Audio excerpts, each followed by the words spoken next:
How's it going, everyone? I'm back with a new advanced processor tutorial, and I'm wicked excited to show you what I've learned from researching this mixing topic.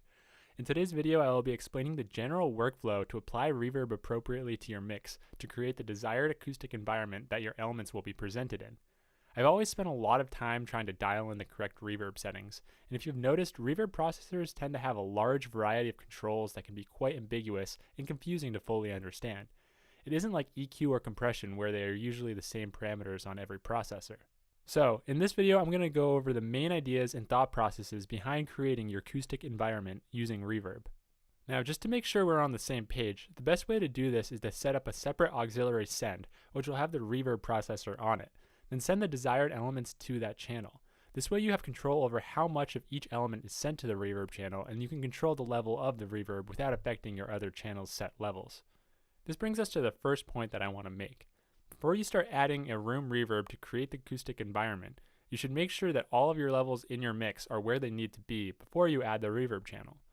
Once you start changing the levels of each channel after you've applied the reverb, it will affect the way the reverb sounds as well. So just note that this process is something you want to do as one of your final steps, because it will be affecting most, if not all, of the elements in your mix. Therefore, any changes, dynamic or frequency related, will also affect the character of your reverb.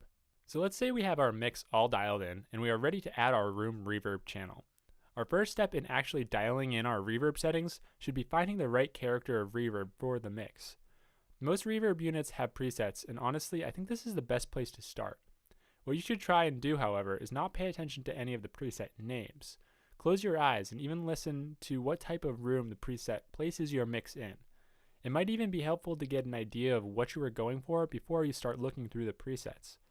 This might be tricky at first if you do not have many ideas for how the characteristics of a reverb type will affect your mix, but take your time and be picky. Write down the ones that you think sound pretty good and slowly narrow it down. Doing this will get you really comfortable with your specific reverb processor, and you will get more efficient with every mix. Really quick, what I mean by reverb types is halls, plates, rooms, so on and so forth. I will say right off the bat, usually plate reverbs will not be as applicable for the room reverb application due to their natural coloration. Not to say you should never use them for creating an environment for your mix, but it helps to lower your options from the get-go. In the next episode, we will get into other applications for reverb, and there you will be hearing more about plate presets. The way these presets work and differ from each other is how they are built. All reverb has several steps. There is the initial sound, pre-delay, early reflections, and the reverb tail. A reverb preset is built by the changing of times of these stages and the relationship of times between each stage. Some reverb plugins give you the ability to create your own room this way, and in theory would be most optimal as you would have the most ability to really tune your reverb to the character of your mix. But of course, this adds a whole new level of experience and knowledge to understand what you are doing. So my advice is to at least start with the presets so that you have a solid starting point for dialing in your reverb settings. The next step for setting your environmental reverb will be setting the correct decay time. You found the right characteristic for your mix, but now it's time to mold the settings to specifically fit your mix. The biggest one of these settings will be your decay time, or what is sometimes known as reverb time. It will essentially be how long the reverb tails off before it becomes inaudible. If your reverb is too long, it will make your mix sound messy and really affect the clarity, as the tail of the reverb will be interfering too much with the direct sound. However, if the reverb time is too short, it will sound flat and will lack the warmth that reverb can add to a mix. So, the perfect reverb time should be somewhere in the middle. There should be a nice balance. The best way to find this balance, at least from my experience, is to find each extreme.